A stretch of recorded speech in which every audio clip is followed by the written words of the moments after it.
हमारे संविधान के निर्माण की प्रक्रिया में हमारी देश की नारी शक्ति ने संविधान को सशक्त करने में बहुत बड़ी भूमिका निभाई थी। भारत बहुत ही जल्द विश्व की तीसरी बड़ी आर्थिक शक्ति बनने की दिशा में बहुत मजबूत कदम रख रहा है।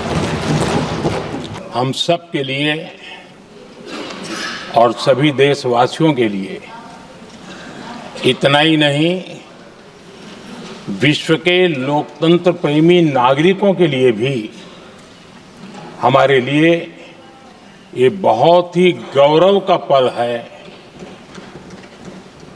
बड़े गर्व के साथ लोकतंत्र के उत्सव को मनाने का ये अवसर है।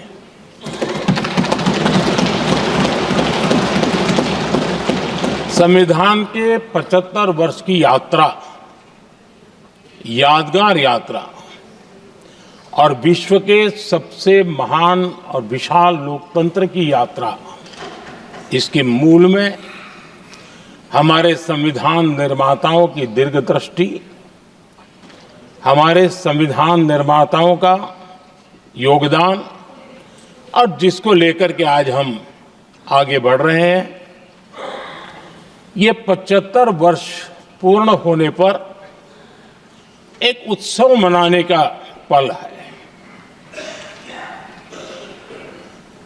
मेरे लिए खुशी की बात है कि संसद भी इस उत्सव में शामिल होकर के अपनी भावनाओं को प्रकट कर रही है। मैं सभी माननीय सांसदों का आभार व्यक्त करता हूं कि जिन्होंने इस उत्सव के अंदर हिस्सा लिया। मैं उन सबका अभिनंदन करता हूं। आदरणीय अध्यक्ष जी, 75 वर्ष की उपलब्धि साधारण नहीं है, असाधारण है। और जब देश आजाद हुआ और उस समय भारत के लिए जो संभावनाएं व्यक्त की गई थी, उन सभी संभावनाओं को निरस्त करते हुए, परास्त करते हुए भारत का संविधान हमें यहां तक ले आया है। और इसलिए इस महान उपलब्धि के लिए संविधान निर्माताओं के साथ साथ मैं देश के कोटि कोटि नागरिकों का आदरपूर्वक नमन करता हूं, जिन्होंने इस भावना को, इस नई व्यवस्था को जी करके दिखाया है। संविधान निर्माताओं की जो भावनाएं थी, उसको जीने में पिछले 75 साल भारत का नागरिक हर कसौटी पर खरा उतरा है। और इसलिए भारत का नागरिक सर्वाधिक अभिनंदन का अधिकारी है। आदरणीय सभापति जी, संविधान निर्माता इस बात में बहुत सजग थे। वो ये नहीं मानते थे कि भारत का जन्म 1947 में हुआ है। वो ये नहीं मानते थे कि भारत में लोकतंत्र 1950 से आ रहा है। वे मानते थे यहाँ की महान परंपरा को, महान संस्कृति को, महान विरासत को, हजारों साल की उस यात्रा को, उसके प्रति वो सजग थे। उनको इस बात का पूरा भान था। आदरणीय सभापति जी, भारत का लोकतंत्र, भारत का गणतांत्रिक अतीत बहुत ही समृद्ध रहा है, विश्व के लिए प्रेरक रहा है। और तभी तो भारत आज मदर ऑफ डेमोक्रेसी के रूप में जाना जाता है। हम सिर्फ विशाल लोकतंत्र है इतना नहीं, हम लोकतंत्र की जननी है। आदरणीय सभापति जी, मैं जब ये कह रहा हूं तो मैं 3 महापुरुषों के कोट इस सदन के सामने प्रस्तुत करना चाहता हूं। राजर्षि पुरुषोत्तम दास टंडन जी, मैं संविधान सभा के अंदर हुई चर्चा का उल्लेख कर रहा हूं। उन्होंने कहा था, सदियों के बाद हमारे देश में एक बार फिर ऐसी बैठक बुलाई गई है, यह हमारे मन में अपने गौरवशाली अतीत की याद दिलाती है, जब हम स्वतंत्र हुआ करते थे, जब सभाएं आयोजित की जाती थी, जिसमें विद्वान लोग देश के महत्वपूर्ण मामलों पर चर्चा करने के लिए मिला करते थे। दूसरा कोट मैं पढ़ रहा हूं डॉक्टर राधाकृष्णन जी का। वे भी इस संविधान सभा के सदस्य थे। उन्होंने कहा था, इस महान राष्ट्र के लिए गणतांत्रिक व्यवस्था नई नहीं है। हमारे यहां ये इतिहास के शुरुआत से ही है। और तीसरा कोट मैं बाबा साहब आम्बेडकर का कह रहा हूं। बाबा साहब आम्बेडकर जी ने कहा था, ऐसा नहीं है कि भारत को पता नहीं था कि लोकतंत्र क्या होता है। एक समय था जब भारत में कई गणतंत्र हुआ करते थे। आदरणीय सभापति जी, हमारे संविधान के निर्माण की प्रक्रिया में हमारी देश की नारी शक्ति ने संविधान को सशक्त करने में बहुत बड़ी भूमिका निभाई थी। संविधान सभा में 15 माननीय महिला सदस्य थी और सक्रिय सदस्य थी। मौलिक चिंतन के आधार पर उन्होंने संविधान सभा की डिबेट को समृद्ध किया था। और वे सभी बहनें अलग अलग बैकग्राउंड थी, अलग अलग क्षेत्र की थी। और संविधान में उन्होंने जो जो सुझाव दिए, उन सुझावों का संविधान के निर्माण पर बहुत बड़ा प्रभाव रहा था। और हमारे लिए गर्व की बात है कि दुनिया के कई देश आजाद भी हुए, संविधान भी बने, लोकतंत्र भी चला, लेकिन महिलाओं को अधिकार देने में दशकों बीत गए थे। लेकिन हमारे यहां शुरुआत से ही महिलाओं को वोट का अधिकार संविधान में दिया गया।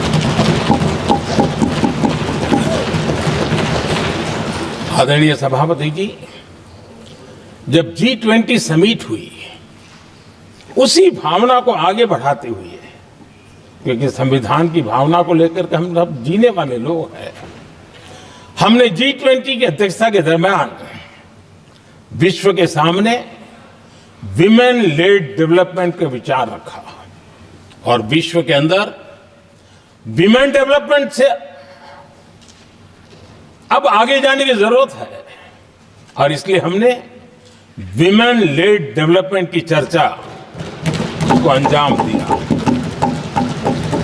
इतना ही नहीं, हम सभी सांसदों ने मिलकर के एक स्वर से नारी शक्ति बंधन अधिनियम पारित करके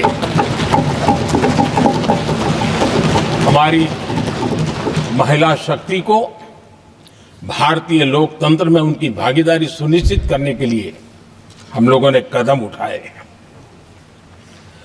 आदरणीय सभापति जी, आज हम देख रहे हैं हर बड़ी योजना के सेंटर में महिलाएं होती है। और ये जब संविधान के हम 75 वर्ष मना रहे हैं, ये संयोग है और अच्छा संयोग है कि भारत के राष्ट्रपति के पद पर एक आदिवासी महिला विराजमान। ये हमारे संविधान की भावना की एक अभिव्यक्ति भी है।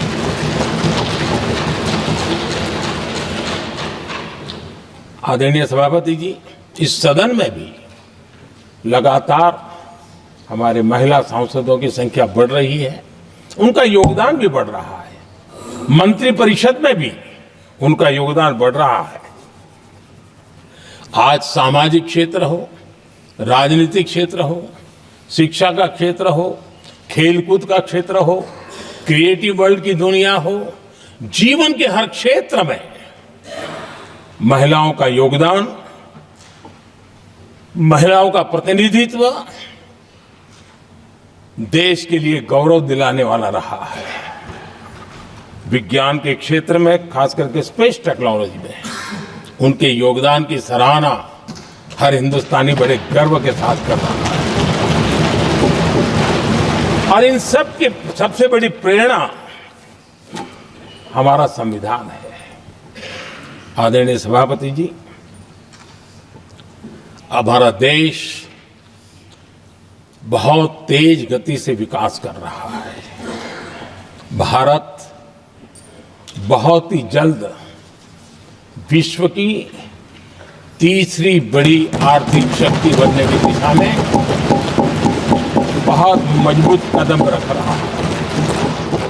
और इतना ही नहीं, ये 140 करोड़ देशवासियों का संकल्प है कि जब हम आजादी की शताब्दी मनाएंगे, हम इस देश को विकसित भारत बना करके रहेंगे। ये हर भारतीय का संकल्प है, ये हर भारतीय का सपना है। लेकिन इस संकल्प से सिद्धि के लिए सबसे बड़ी आवश्यकता है, वो है भारत की एकता।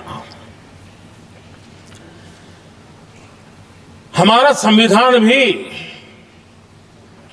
भारत की एकता का आधार है। हमारे संविधान के निर्माण कार्य में इस देश के बड़े बड़े दिग्गज थे, स्वतंत्रता सेनानी थे, साहित्यकार थे, विवेचक थे, सामाजिक कार्यकर्ता थे, शिक्षाविद थे, कई फील्ड के प्रोफेशनल्स थे, मजदूर नेता थे, किसान नेता थे, समाज के हर वर्ग का प्रतिनिधित्व था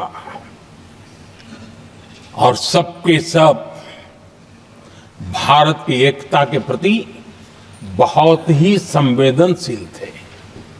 जीवन के भिन्न भिन्न क्षेत्र से आए हुए, देश के अलग अलग भूभाग से आए हुए सभी लोग इस बात के प्रति सजग थे।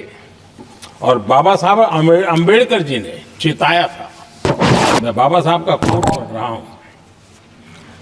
बाबा साहब अंबेडकर ने कहा था, समस्या ये है कि देश में जो विविधता से भरा जनमानस है, उसे किस तरह एक मत किया जाए, कैसे देश के लोगों को एक दूसरे के साथ होकर निर्णय लेने के लिए प्रेरित किया जाए, जिससे कि देश में एकता की भावना स्थापित हो।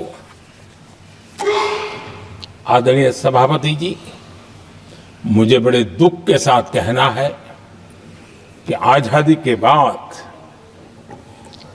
एक तरफ संविधान निर्माताओं के दिल दिमाग में एकता थी, लेकिन आजादी के बाद विकृत मानसिकता के कारण या स्वार्थवश अगर सबसे बड़ा प्रहार हुआ तो देश की एकता के मूल भाव पर प्रहार हुआ।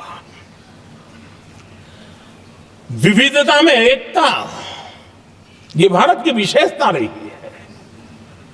हम विविधता को सेलिब्रेट करते हैं और इस देश की प्रगति भी विविधता को सेलिब्रेट करने में है, लेकिन गुलामी की मानसिकता में पले बड़े लोगों ने, भारत का भला न देख पाने वाले लोगों ने, और जिनके लिए हिंदुस्तान 1947 में ही पैदा हुआ, ये जो धारणा बनी थी, उनके लिए वो विविधता में विरोधाभास ढूंढते रहे। इतना ही नहीं, विविधता के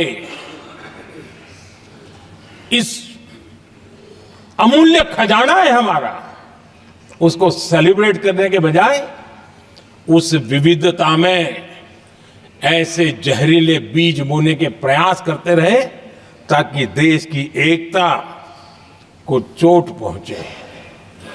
आदरणीय सभापति जी, हमें विविधता का उत्सव